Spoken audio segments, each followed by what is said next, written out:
Okey, kita sambung perbincangan soalan nombor 4 kertas 2 percubaan Terengganu. Okey, soalan ini menunjukkan rajah jenis kembar P dan kembar Q. Okey, kembar P kalau kita lihat dia mempunyai satu plasenta. Okey, dekat sini satu plasenta. Okey, tapi dikongsi ataupun setiap fetus tadi dia mempunyai tali pusat masing-masing lah. Okey, tali pusat ni, tali pusat yang ni.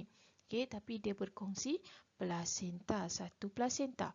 Okey, manakala untuk kembar Q, kita dapati dia mempunyai plasenta yang berasingan. Okey, ni tali pusat di sini bersambungan plasenta yang ni. Okey, tali pusat yang ini bersambung dengan plasenta yang ni pula. So, kita tahu dia ada dua plasenta yang berasingan.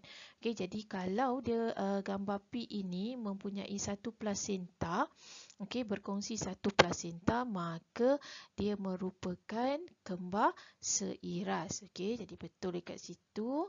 Okey, dan untuk plasenta yang berasingan, dua plasenta yang berasingan, kita tahu kembar ini adalah kembar tak seiras. Okey, dua markah. Okey, so kembar plasenta ni, kembar seiras kita tahu dia satu ovum disenyawakan oleh satu sperma.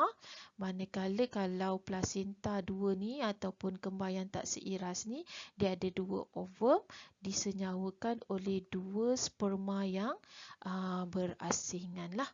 Okey, so kita lihat next question.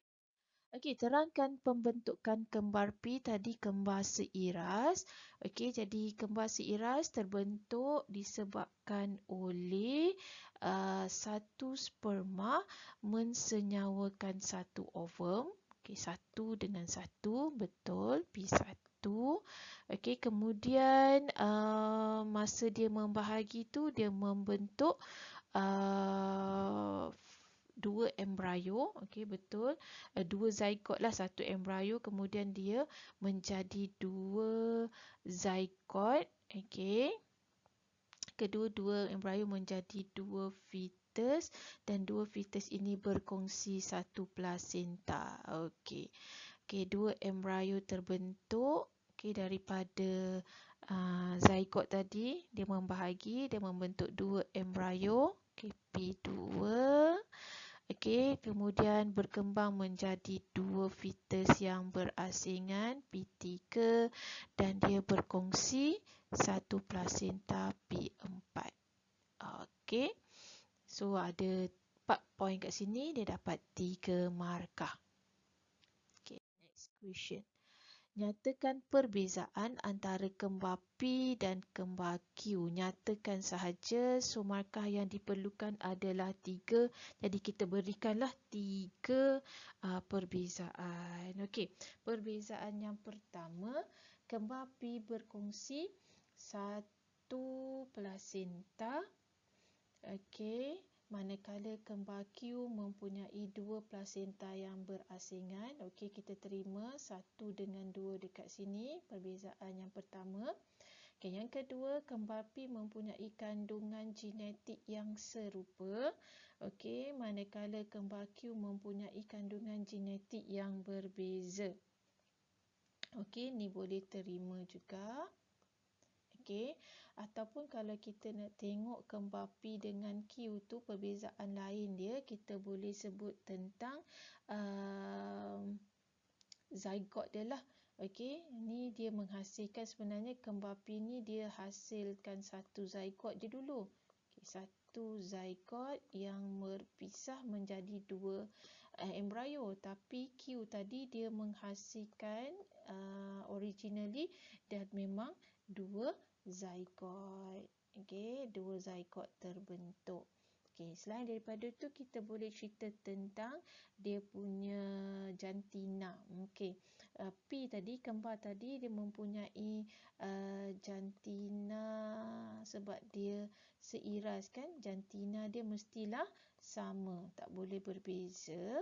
Tapi untuk Q dia boleh jadi jantina dia sama atau jantina dia berbeza. Okey, lelaki dan perempuan. Okey.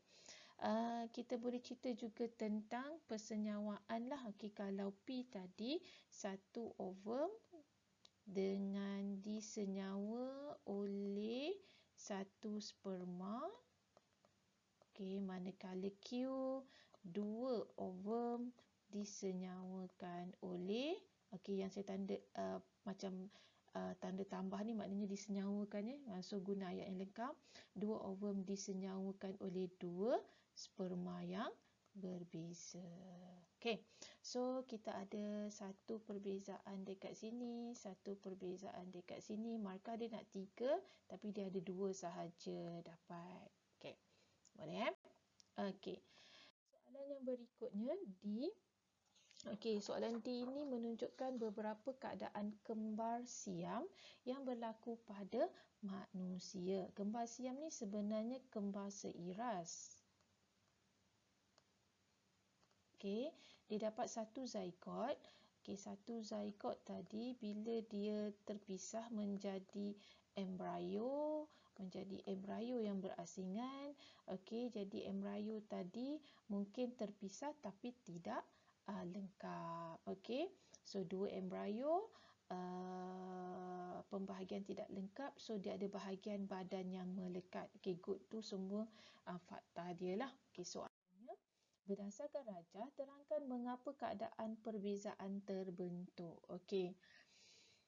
Okey, terbentuk melalui persenyawaan. Okey, kembar tadi terbentuk daripada persenyawaan satu ovum dengan satu sperma. Betul, ni P1.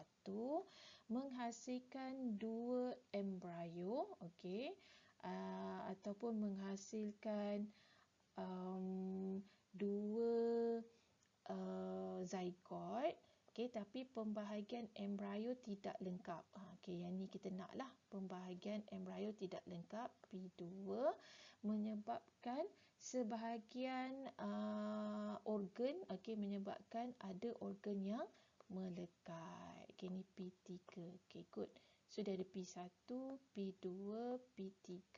Dia dapat 2 markah lah dekat sini. Okey, maksimum. Okey. Next question. Okey, sebagai seorang doktor, berikan cadangan kepada ibu bapa sekiranya bayi kembar dilahirkan dalam keadaan seperti rajah 4.2. Okey, cadangan dia kan, sebagai seorang doktor, cadangan kita, okey, kembar boleh dipisahkan. Okey, boleh dipisahkan melalui pembedahan. Betul, P1. Okey, dengan syarat kembar tidak berkongsi organ penting. Okey, jika kembar tidak berkongsi organ penting seperti jantung. Okey, betul lah tu. P1, P2 melalui pembedahan. Tapi kalau organ dia organ penting dia macam jantung, yang satu tu dia berkongsi, maka kembar tadi tidak boleh dipisahkan melalui pembedahan. Okey, so selesailah soalan nombor 4. Kita sambung dengan perbincangan soalan 5.